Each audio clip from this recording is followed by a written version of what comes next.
যে মামলা আপনারা করেছিলেন তাতে কি হলো আজকে?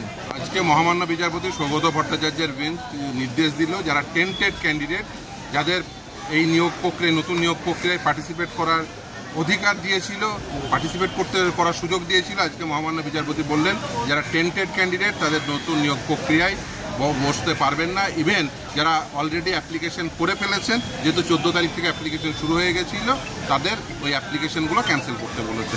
এবং নিয়োগের যে বিধি পরিবর্তন অর্থাৎ ওই নাম্বার ডিভিশনের যে পরিবর্তন সেটা তিনি ওই পয়েন্টটি এন্টারটেন করেননি, ফলে সেই পয়েন্টটি নিয়ে বলেছেন যে না, যেমনভাবে চলছিল ওইভাবেই চলছে। ফের তো আজকে এসএসসি দেখা গেল অযোগ্যদের পাশে দাঁড়িয়ে সওয়াল করলো যে অযোগ্যদের জন্য কিছু বলেনি শীর্ষ আদালত, বন্দ্যোপাধ্যায় বললেন।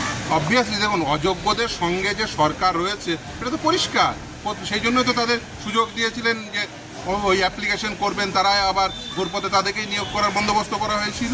সেই জন্য আজকে আদালত খুব পরিষ্কার বুঝতে পেরেছেন যে টেন্টেড ক্যান্ডিডেট তাদের আবার সুযোগ দিয়ে দেওয়ার চেষ্টা হচ্ছে, ফলে আদালত খুব স্বাভাবিকভাবে টেন্টেড ক্যান্ডিডেটদের তাদের এই নতুন নিয়োগ প্রক্রিয়ায় পার্টিসিপেট করতে পারবেন না বলে নির্দেশ দিলেন, এবং যারা যারা অলরেডি অ্যাপ্লিকেশন করে ফেলেছেন তাদের ওই অ্যাপ্লিকেশনগুলো ক্যান্সেল করার নির্দেশ দিলেন।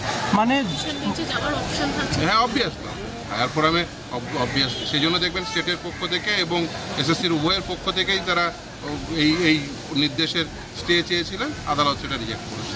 এই ক্ষেত্রে তার মানে যারা যোগ্য বলে বিবেচিত সুপ্রিম কোর্টের এবং হাইকোর্টের নির্দেশে যে 10 নম্বর তাদের জন্য যে দেওয়ার একটা করা হয়েছে অভিজ্ঞতার জায়গা থেকে, সেইটা তাহলে থাকছে? হ্যাঁ, সেটাই থাকছে। এবং কারণ হচ্ছে আদালত খুব স্পষ্টত বলেছেন যে ওই 10 নম্বর যদি টেন্টেড ক্যান্ডিডেটরা থাকতো, যে তারা যদি নতুন নিয়োগ প্রক্রিয়ায় অংশগ্রহণ করতো, তাহলে তাদেরকেও তো 10 নম্বর দিতে হতো। ফলে আদালত খুব স্বাভাবিকভাবে যারা টেন্টেড ক্যান্ডিডেট তাদের ওই 2025 সালের যে সেকেন্ড এসএলএসটি, যেটা নতুন সুপ্রিম কোর্টের নির্দেশের ফলে নতুন করে শুরু হয়েছিল, সেখানে টেন্টেড ক্যান্ডিডেটরা কেউ পার্টিসিপেট করতে পারবেন না, এবং তারা ওই যদি অনলাইন অ্যাপ্লিকেশন করে থাকেন সেগুলো ক্যান্সেল হচ্ছে। আরো ভালো ভালো খবর দেখতে সাবস্ক্রাইব করুন বাংলা হান্টের ইউটিউব চ্যানেল। বাংলা হান্টের আরো খবর দেখতে নজর রাখুন।